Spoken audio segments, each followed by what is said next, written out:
volta com muita polêmica. Corinthians e Vasco indo na justiça, o Flamengo indo proteger a CBF. Pois é, uma loucura, mas por enquanto os jogos da volta. Dia 19 de outubro, Vasco e Atlético Mineiro em São Januário. E no dia 20 de outubro, Corinthians e Flamengo na Neoquímica Arena, por enquanto. E acho que vai ficar assim mesmo, né, PDV? Não vejo que os caras vão fazer um esforcinho pra fazer direito, né? Cara, não, assim, boa noite pra você, pra todo mundo. Eu acho que a única coisa que mudaria, talvez, um panorama, mas que aí geraria, de fato, um pano pra manga, seria ali, talvez, um combinado entre Corinthians e Vasco da Gama, uma atitude sem precedentes, acho que na história do futebol brasileiro. Não estou dizendo que isso deve ser feito, tá? Que minha opinião, ainda não sei qual é, de fato, mas seria das equipes não entrarem em campo, né? Marcarem um amistoso entre elas. Já pensou, cara? Já pensou? Isso, assim, acho que aí a gente começaria, talvez, a olhar com um pouco mais de atenção para essas relações, né, de clubes entre si, de clubes com a instituição, com a CBF. Talvez isso mudaria o cenário, o panorama do futebol brasileiro, criando até ali, quem sabe, de fato, uma nova liga, né? Os clubes abrirem mão de uma jurisdição da CBF, alguns, e aí um vai, outro vai, né, dois vão, aí daqui um tempo acontece alguma coisa com o terceiro vai, o quarto, aí começa um não entrar em campo. Outro dia o São Paulo pediu, né, para que o jogo contra o Fluminense fosse anulado, algo que acho que no máximo o árbitro deve ser punido, mas imagina se o São Paulo tivesse determinado, eu acho que não tem nem o tamanho dessa questão, mas amanhã ou depois esse erro que aconteceu no jogo entre São Paulo e Fluminense, pelo nível da nossa arbitragem, pode acontecer numa final. Sim, né? Imagina um clube pedindo para que uma final seja anulada e não reconhecendo o título do adversário. Enfim, e essa é uma situação que gerou uma enorme indignação por parte do Corinthians, por parte do Vasco da Gama. Eu acho que a gente deveria debater mais profundamente essa questão, deixando um pouco de lado o que cada clube quer ser favorecido, e sim o quanto a CBF cria problemas para o futebol brasileiro, né? Tudo isso acontece porque a CBF cria problemas, porque de alguma forma também a FIFA lava as mãos quando cria uma enormidade, né? Um número assim desnecessário de datas FIFA. Então, né, todo mundo tem, podemos dizer assim, as duas instituições, a maior de todas e a que rege o nosso futebol, tem as mãos sujas de sangue, vamos dizer assim, usando uma expressão forte com relação a quando acontece ali tragédias, né? Mas quando você fala de futebol brasileiro e de que duas equipes se sentem prejudicadas por conta da CBF tentar remediar um próprio erro que ela comete ao colocar aí uma decisão tão importante, né, da competição mais valorizada pela própria CBF, 2 dias depois de uma data FIFA, em que a própria CBF prejudica o seu produto, que eu considero que, até pelo que a CBF paga, é o seu principal produto, porque você tem ali o mata-mata, você tem essa emoção, você tem a chance de um time ser campeão e arrecadar uma grana gigantesca em poucos jogos, porque o Campeonato Brasileiro é uma competição longa, esticada. Pra mim, assim, é o que mais me chama a atenção. Eu gosto muito do Campeonato Brasileiro, mas é um campeonato ali que começa, vai se arrastando e tudo mais, e não está ali a polêmicas. Agora, quando você tá falando de Copas, você tem a valorização de um produto de decisões, de jogos que valem vaga.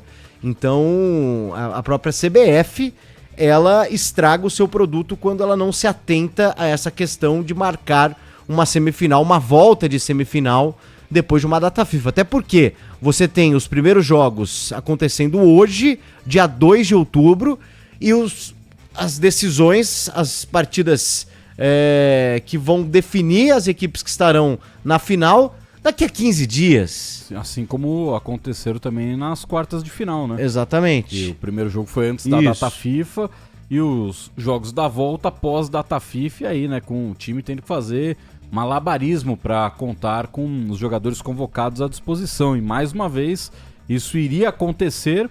E no final de tudo, quem saiu prejudicado foi o São Paulo. Sim. Que vai pegar o Vasco não Exatamente. podendo jogar no Morumbi.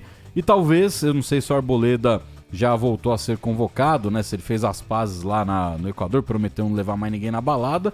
Mas o São Paulo pode perder Arboleda, Ferrarese, Bobadilha, Jamal Lewis, tudo pro jogo contra o Vasco. Exatamente. Então, assim, cara, tudo isso, a discussão deveria ser apenas em cima do que a CBF vem fazendo com o futebol e com esse calendário. E como eu disse, né, com o dedinho ali da FIFA, que quer ficar ganhando dinheiro com relação às seleções, porque é uma forma da FIFA ter controle, porque também se você não tem seleções em atividade praticamente o ano inteiro, você só fala dos clubes e isso cabe mais às federações dos países, a FIFA fica ali meio que num universo acima, mais distante. Então, assim... A FIFA tá dando uma boa cartada que é a Copa do Mundo de Clubes. Então, esquece essa parada de seleção, muda tudo com relação à classificação para a Copa do Mundo e começa a investir também em campeonato de clube, a FIFA. Exatamente. É uma encheção disso a toda hora, essas Isso. datas FIFA. Traz o clube para debaixo da asa, né? Exato. Os clubes, E os aí, principais clubes do mundo. Classificado para a Copa do Mundo aqui na América do Sul. Quem for bem na Copa América. Os finalistas de Copa América, semifinalistas estão dentro e depois, sei lá, faz uma repescagem louca aí pra pegar mais 4 vagas. Porque, todo mês separar 15, 20 dias no seu calendário pra data FIFA, um monte de jogo horroroso, que ninguém tá muito aí pras coisas, uma encheção de saco, né? Nossa, muito mesmo. Atrapalha o calendário. O nosso calendário já não é dos melhores e ainda vem com essas datas que não fazem o menor sentido, atrapalha Por sinal, ainda mais. O Paulo Vinícius Coelho ele fez uma boa observação ontem com relação ao Memphis Depay, né? Que ele não pôde ser inscrito na Copa do Brasil porque sexta-feira à noite não tinha expediente na CBF. Só que a CBF anunciou sábado, 9 da noite, o jogo da Copa do Brasil. Sim. Então, como quando é conveniente. Aí tem expediente. Ontem, o seu Júlio Avelar lançou também à noite, né? A tabela da 30ª e 31ª rodada. Então, quando eles não estão a fim de trabalhar, não tem expediente. Quando eles precisam trabalhar, né? Porque já tá largado, eles perceberam que, a gente precisa agendar os jogos, aí aparece para trabalhar, né? Tudo nas coxas, tudo de um jeito bem fraquinho sendo feito, né? Por parte da CBF. Vai ser assim até os clubes finalmente se unirem, os clubes finalmente tomarem alguma providência e falarem, cuida da seleção, que o do futebol a gente cuida. Mas ninguém tá nem aí pra muita coisa, né? Tanto que as duas ligas não existem, elas só são blocos de venda de direito de transmissão. Não são ligas, são Exatamente. Balcão de negócio. Exatamente. Porque quando começou essa história, parecia que seria algo, né? Meio que nesse sentido de, não, nós vamos organizar o nosso campeonato, né? Nós vamos tocar aqui, vamos fazer o calendário, vamos definir as datas, mas não, no primeiro momento exatamente, né? Temos a Liga Forte e a outra, que me fugiu o nome agora... União, isso. Que é apenas essa coisa de sentar para discutir direitos de transmissão. É importante? Óbvio que é importante, mas no começo eu não sei se eu que entendi errado, lá atrás eu imaginava que seria o início de uma tentativa de vamos tocar o futebol nós e deixar a CBF... Era pra ser. Era pra aí ser. Começou a briga, falei, não, mas vamos a gente, não sei o quê. Mas eu quero isso. Mas vai todo mundo junto. Não, mas sem isso eu não vou. Isso, que aí virou justamente questão de valores, né? Exatamente. Então, é mais fácil deixar na mão do Júlio Avelar, do Edinaldo, desses caras aí que estão nem aí pra nada, porque eles vão te pagar todo mês mesmo, né? Então, dane-se. Então, assim... A preguiça que todo mundo tem pra realmente batalhar por aquilo que é de interesse no futebol, né? Os clubes são bem convenientes com tudo de ruim que acontece também no futebol brasileiro, né? São pouquíssimos que realmente estão dispostos a debaterem calendário, debaterem o que realmente importa, né? A maioria chegar lá e falar, vai me pagar isso? Beleza, fechado. E aí todo mundo tem peso igual na hora da votação, todo mundo tem peso 1. Exatamente. Os dirigentes, isso está muito óbvio, não deram conta de uma tentativa de reestruturação do futebol brasileiro. De reelegerem o Edinaldo ainda. Exatamente. E mesmo que ele não seja reeleito, eu não vejo perspectiva que alguém entre para mudar muito essa situação.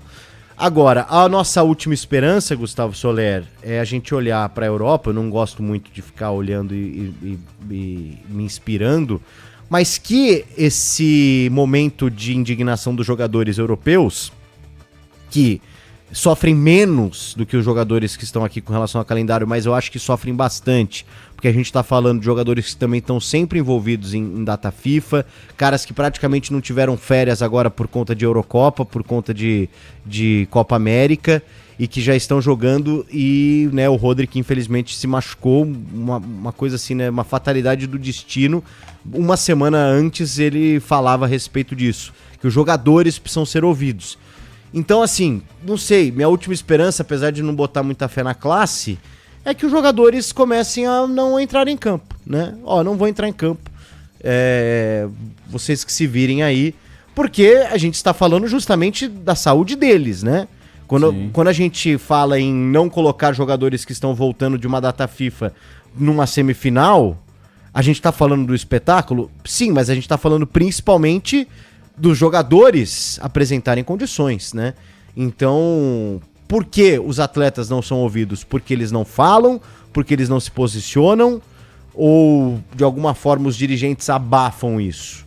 É uma questão. Tomara que esse movimento, primeiro, pegue corpo na Europa e que venha pra cá, porque, se for falar em quantidade de jogos, o que um jogador que atua no Brasil realiza em um ano é uma coisa absurda, e acho que acaba piorando a qualidade da coisa, né? Isso tá mais do que claro que quantidade passa longe de ser qualidade, mas quem manda no futebol ainda não entendeu. Ou entendeu mas o dinheiro entra... Dá muito dinheiro. Exatamente.